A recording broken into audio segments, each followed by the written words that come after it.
Hello friends, welcome to my channel Shri classes. आज की इस वीडियो में आप पढ़ेंगे चैप्टर 7 जो अशोक के बारे में है और अशोक के अंतर्गत जितने भी महत्वपूर्ण चीज़ें हैं वो बताए जाएंगे। जैसे आपने सुना होगा धम्म कि अशोक के पास धम्म के नियम थे। अशोक धम्म के नियम को बढ़ाना चाहता था और उसका विस्तार करना चाहता था ताकि सभी लोग धम्म के नियम को माने और उसका पालन करें। तो चलिए आज पढ़ते हैं अशोक के बारे में। अशोक एक अनोखा सम्राट जिसने युद्ध का त्याग किया। तो आज इसी के बारे में आप पढ़ेंगे। और वीडियो स्टार्ट करने से पहले लाइक, शेयर एंड सब्सक्राइब करना ना भूले। तो चलिए वीडियो स्टार्ट करते हैं। यहाँ पर आप देखेंगे रोशन के रुपए, यानी जन्मदिन पर रोशन को दादाजी से एक बहुत ही मस्त नोट मिले और उसने उन्हें अपने हाथ में दबा रखा था।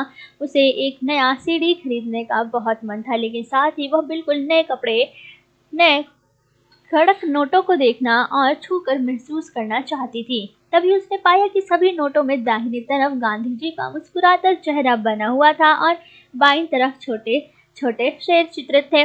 उसने सोचा आखिर यह शेर क्यों बने हुए हैं। तो देखिए, इसने यही सोचा आखिर ये शेर क्यों बने हुए हैं। तो आज हम इस चैप्टर में, इस वीडियो में यही पढ़ने वाले हैं कि जो नोटों पर गांधी जी के या अशोक जो स्तंभ है वो बना होता है, शेर का निशान, वो क्यों होता है, उसका इतिहास क्या है, उसके पीछे की कहानी क्या है।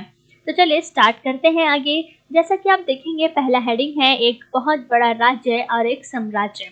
जब हम जिन शेरों के चित्र रुपये या पैसे पर देखते हैं उनका एक लंबा इतिहास है। जैसे उन्हें पत्थरों को काट कर बनाया गया और फिर उन्हें सारनाथ में एक विशाल स्तंभ पर स्थापित किया गया था।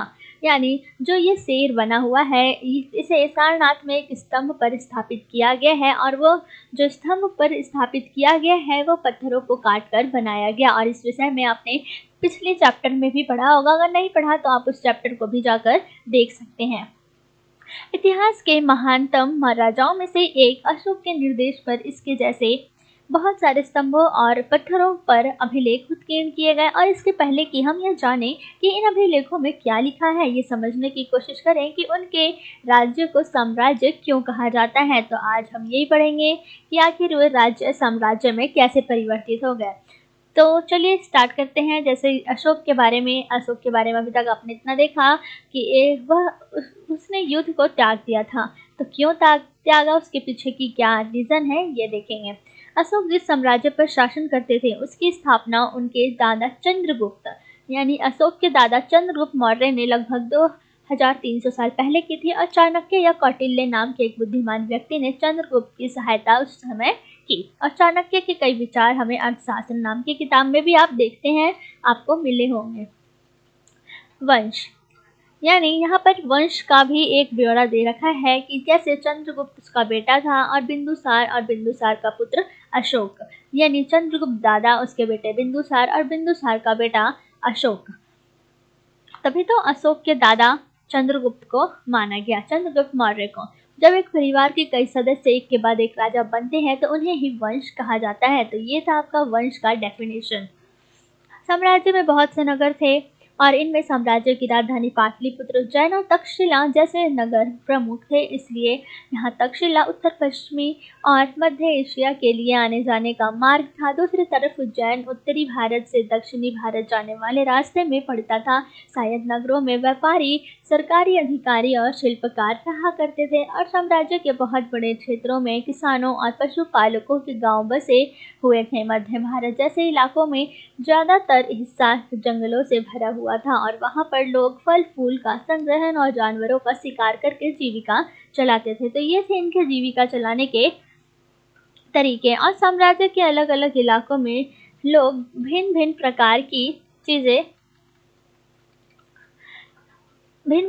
प्रकार की भाषाएं बोलते थे और वे लोग शायद अलग अलग प्रकार का भोजन भी करते थे और यहाँ तक कि अलग अलग किस्म की पोशाक भी पहनते थे, यानी अलग अलग उनका पहनावा भी हुआ करता था।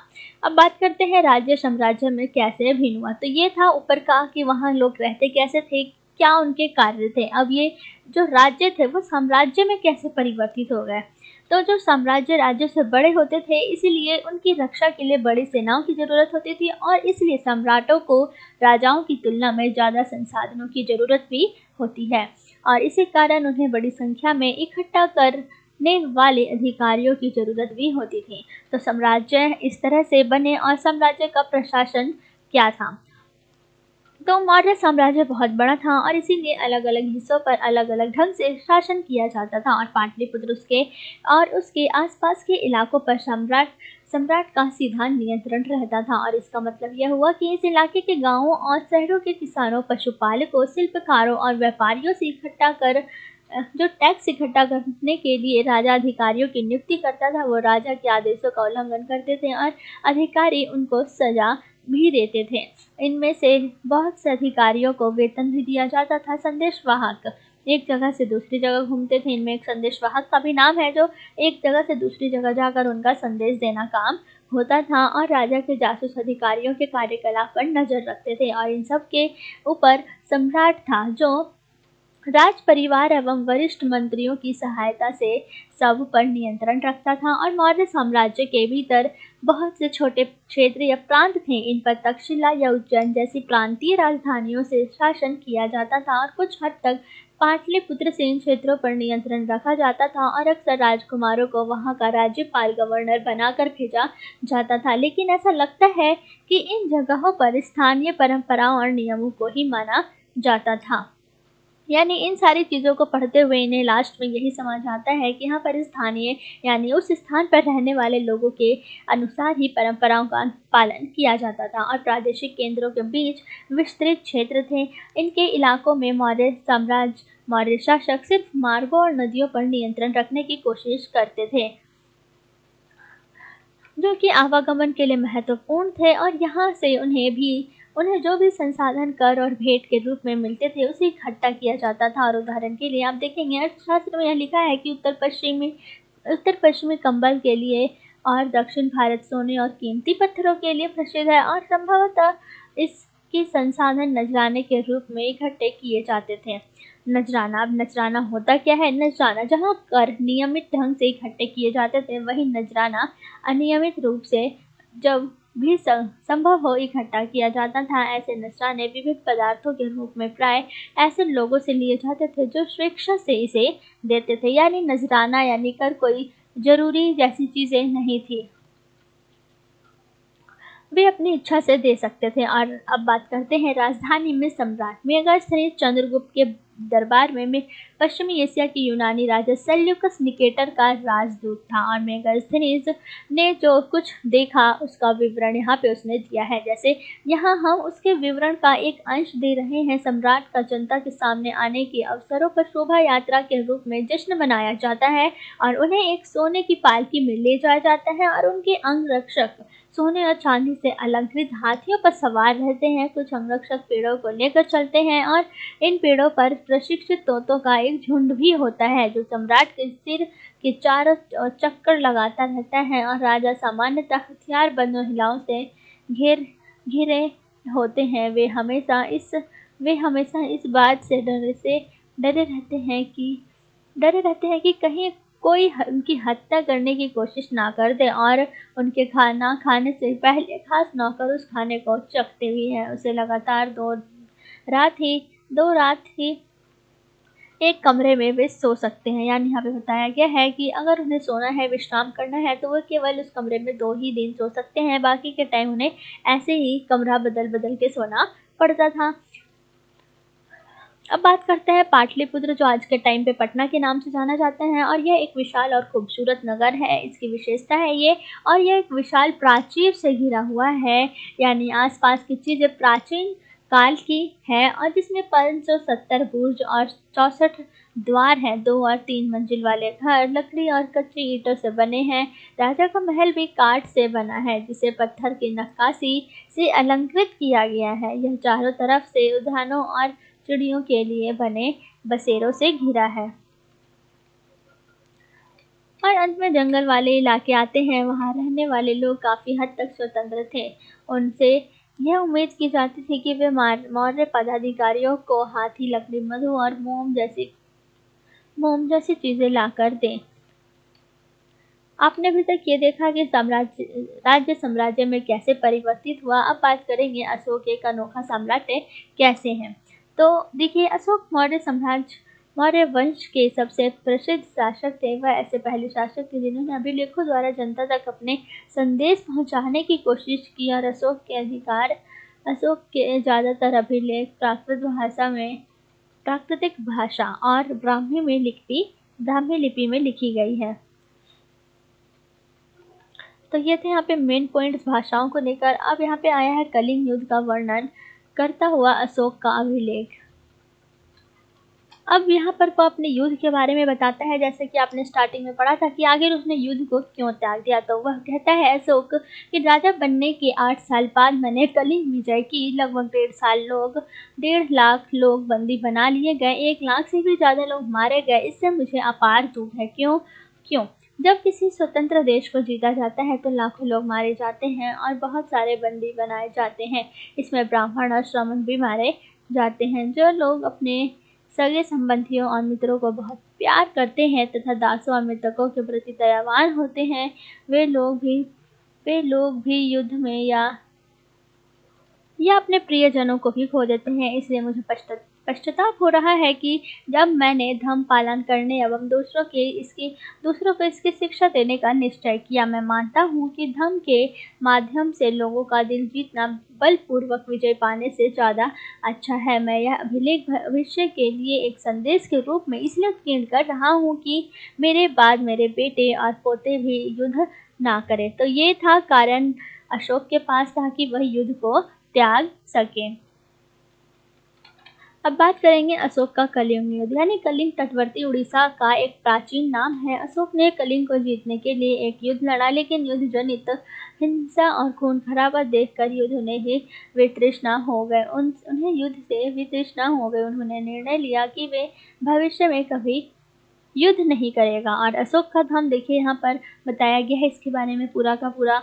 जैसे अशोक के धर्म में किसी देवता की पूजा अथवा किसी कर्म कांड की आवश्यकता नहीं होती। उन्हें लगता है कि जैसे पिता अपने बच्चों को अच्छे व्यवहार की शिक्षा देते हैं, वैसे ही यह उनका कर्तव्य था कि अपनी प्रजा का निर्देश दें। वे बुद्ध के उपदेशों से भी बहुत प्रेरित हुए थे। ऐसी बहुत सी समस्याएं थी जिनके लिए उनमें संवेदना थी, और उनके साम्राज्य में अलग अलग धर्मों को मानने वाले लोग थे, जिसमें बहुत बार टकराव पैदा हो जाता था और जानवरों की बलि भी चढ़ाई जाती थी। दासों और नौकरों के साथ क्रूर व्यवहार किया जाता था, और इनके अलावा परिवार में व पड़ोसियों के बीच भी झगड़े होते रहते थे। अशोक ने यह महसूस किया कि इन समस्याओं का निदान उनका कर्तव्य ही है। इसीलिए उन्होंने धम्म महामात्र नाम के अधिकारियों की नियुक्ति की, जो जगह जगह जाकर धर्म की शिक्षा देते थे। इसके अतिरिक्त अशोक ने अपने संदेश बहुत से स्थानों पर शिलाओं और स्तंभों पर खुदवा दिए। अधिकारियों को यह निर्देश दिया गया कि वे राजा के संदेश को उन लोगों को पढ़कर सुनाएं जो खुद पढ़ नहीं सकते थे। और अशोक ने धर्म के विचार को प्रसारित करने के लिए सीरिया, मिस्र, ग्रीस तथा श्रीलंका में भी दूत भेजा, और उन्होंने सड़कें बनवाई, कुएं खुदवाए और विश्राम गृह बनवाए। इसके अतिरिक्त उन्होंने मनुष्यों व जानवरों की चिकित्सा की भी व्यवस्था की। अब देखिए यहाँ पर अपने प्रजा के लिए अशोक के संदेश क्या थे, यानी इसमें उनके कर्मकांड किसी भी काम के नहीं थे। उन्होंने कहा कि उदाहरण के लिए जब वे बीमार होते हैं तब वे उनके बच्चों का विवाह होता है, बच्चों के जन्म पर, और जब यात्रा शुरू करते हैं तब वे तरह तरह के अनुष्ठान करते हैं। ये कर्मकांड किसी काम के नहीं है। इसके बदले यदि लोग रीतियों को माने तो वह ज्यादा फलदायी होगा। ये अन्य प्रकार की रीतियां क्या है?